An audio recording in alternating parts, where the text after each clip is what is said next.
About 7 months ago, Richard from Pongru reached out for some testers for his Biorock.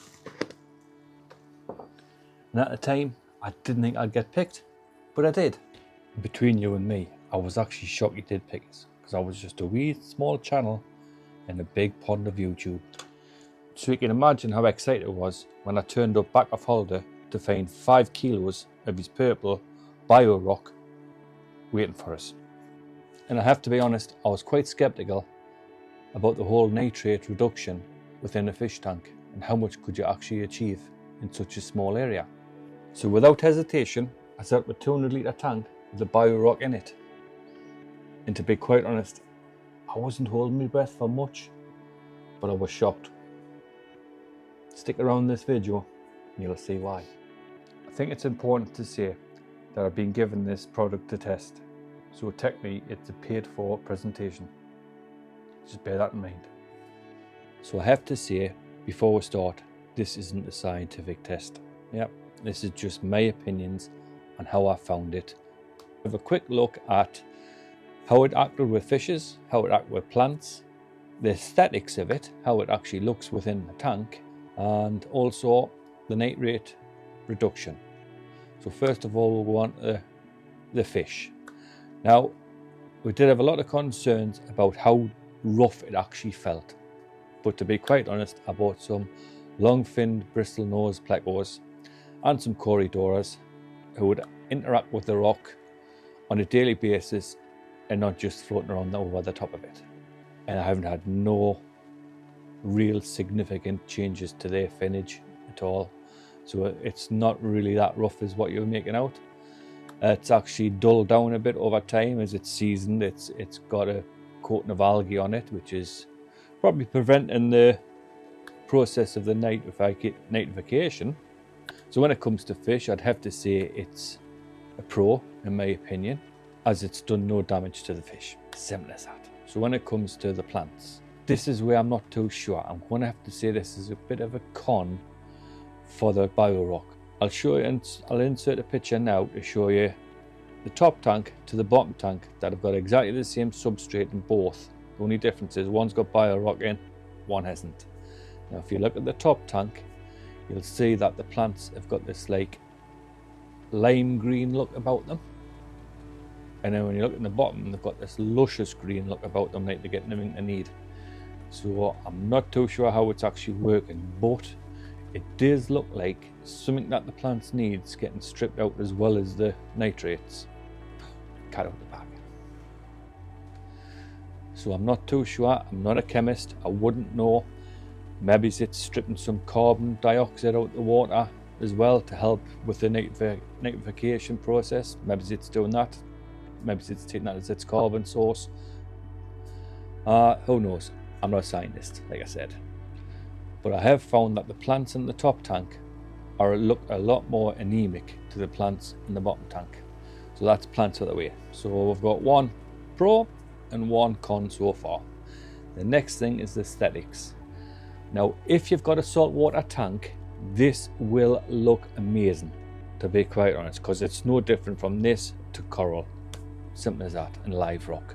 Once it's got a coat of algae on it, it looks exactly the same. It'll probably work exactly the same.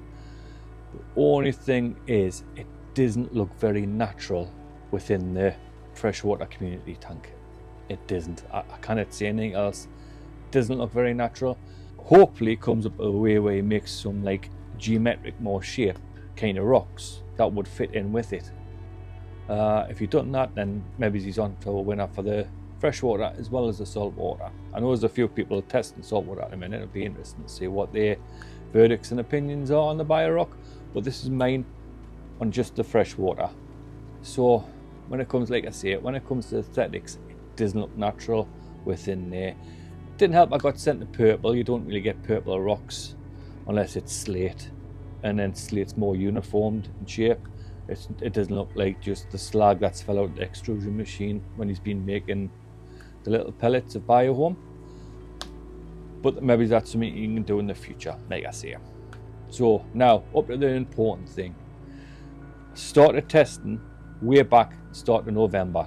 So what I've done is I dropped the nitrates are within the tank back down to practically zero, like I did when I first started, just to set my baseline.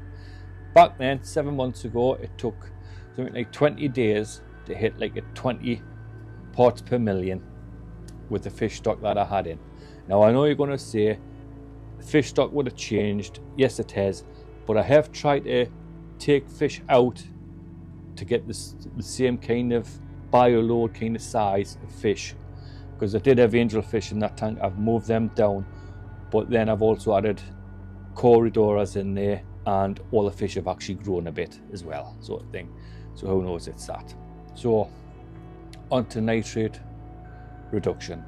1st of November started it, dropped the nitrates down to zero. Kept on forgetting to test it, to be quite honest, but it got up to 14 days not testing. It was nowhere near 20 parts per million. I thought, oh well, something's happened. Maybe it's the tank maturing, I don't know. Maybe it's the deeper sand substrate I've got in that tank. Maybe it's that. Not 100%, like I say. I'm no scientist, I'm just giving you my opinion of how I found it. So I got past the 14 days and I wasn't up to 20 parts per million. So come up to yesterday. Right, so let's quickly do a nitrate test to call an end to the proceedings. Zip, zip, zip, zip, zip, zip, zip, zip, zip, zip, zip, zip, zip, zip, zip, zip.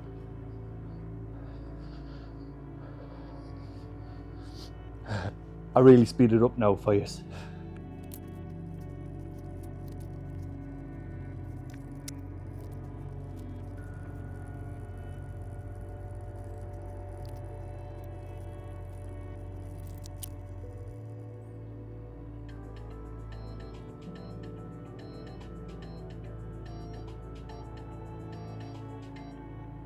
There we go. So I don't know if that's picking that up very well. I'll try and hold it up with the light a bit better.